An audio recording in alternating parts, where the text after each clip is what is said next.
Hannan and my friend Nur Putera Djenar Hidayat. We are from Budi Mulia 2 International High School, Indonesia. In this moment, we're going to present our research under the title Stomatal Anatomy of Saman Leaf in Urban Environment Yogyakarta, Indonesia. First, let me begin with the introduction. As we know that air is one of the most important factors in our life. Human and other living creatures need air to live and breathe. That's why air is very important. But one of the biggest problems in the world today is air pollution. Air pollution is an air contamination in the atmosphere caused by gas, liquid, solid waste that affect the human health and biosphere, decrease visibility, and might destroy material. The vehicle demand and industrial growth will impact the air quality. According to Transportation Department of Special Region of Yogyakarta, in 2020, the number of vehicles in Yogyakarta is increasing up to 1.8 million units. By planting shade tree around the main road, it may reduce the air pollution. Shade tree that were commonly used in Yogyakarta main road is Saman. Therefore, this research aims to determine the anatomical stomatal of Saman leaf in urban environment of Yogyakarta. As you can see on the screen, this is the classification of Saman. Fabaceae as the family and the Samanea as the genus. Saman is usually called as monkey paw tree. In Indonesia, we call it as trembesi.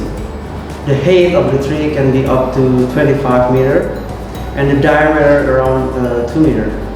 The diameter of the canopy can be up to 30 meters with the umbrella shape. It has good ability to absorb carbon dioxide that cause air pollution. One Saman tree can absorb 28.5 tons of carbon dioxide every year.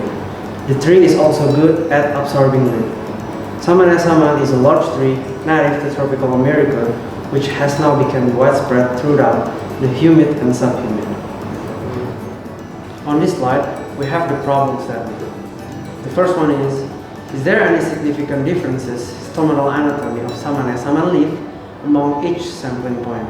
And the second one is there any significant correlation between environmental parameter and stomatal anatomy of Saman? Now we come to the next part of the presentation, which is the method. In this part, I like to present how we did the research. First, we determined the sampling point. The sampling point was determined using the purpose random sampling method, based on the presence of Saman at the research location. There are 4 sampling points on the Ring Road Highway, section of the North, South, West, and East Yogyakarta. In each sampling point, 3 Saman leaf were collected.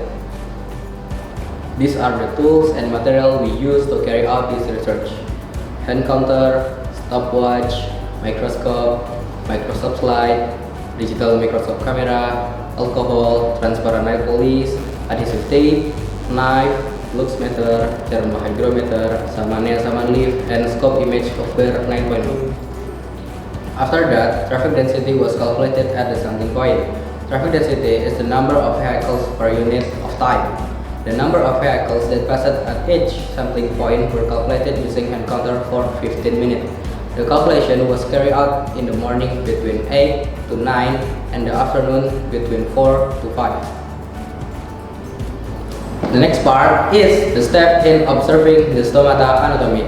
First, the leaf were cleaned with 70% of alcohol, and then epidermal impressions were made on fresh intact abaxial epidermis leaf by applying transparent nail polish. And after being dried around 2 to 3 minutes, the imprint were removed from the leaf with adhesive clear tape and stick into the slide. Next, the stomatal length, width, and density were observed with digital microscope camera at 400 times magnification and measured with scope image 9.0 software. After that, we determined the environmental parameters. Environmental parameters were measured during leaf collection in the morning 8 until 9 around the Saman tree. Light intensity was measured using lux meter. Temperature and humidity was measured using thermohygrometer. Data analysis. Stomata anatomy data in each sampling location were statically tested using analysis of variant tests. Furthermore, a Pearson correlation test was carried out for the stomatal anatomy to environmental parameters using SPSS version 16.0 software. Now we move to result and discussion. This diagram shows the rate of traffic density in 4 sampling points.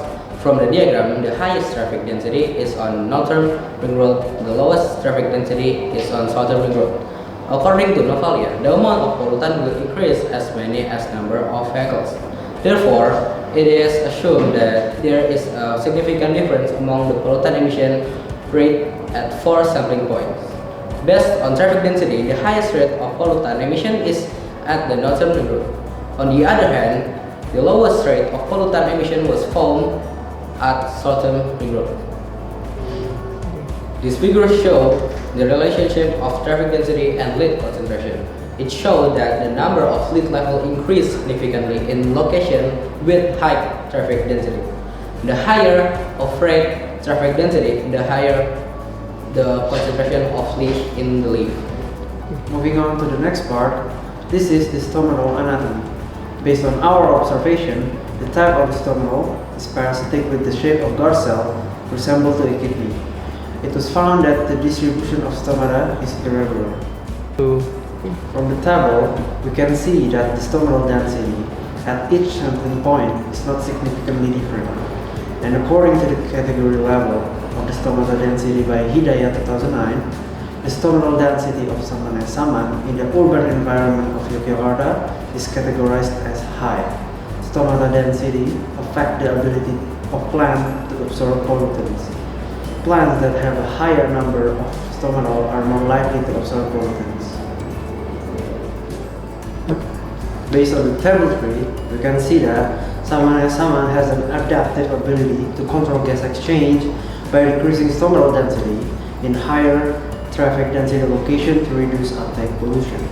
Other than that, in higher temperature, stomatal density is increased to increase transpiration rate as a means of evaporate cooling. Coming to the last slide, we would like to present the conclusion of this research. It can be concluded that there is no significant correlation between each of the sampling points. However, there is a significant correlation between stomatal density with traffic density and temperature. So this is the end of our presentation. Thank you for watching and have a nice day.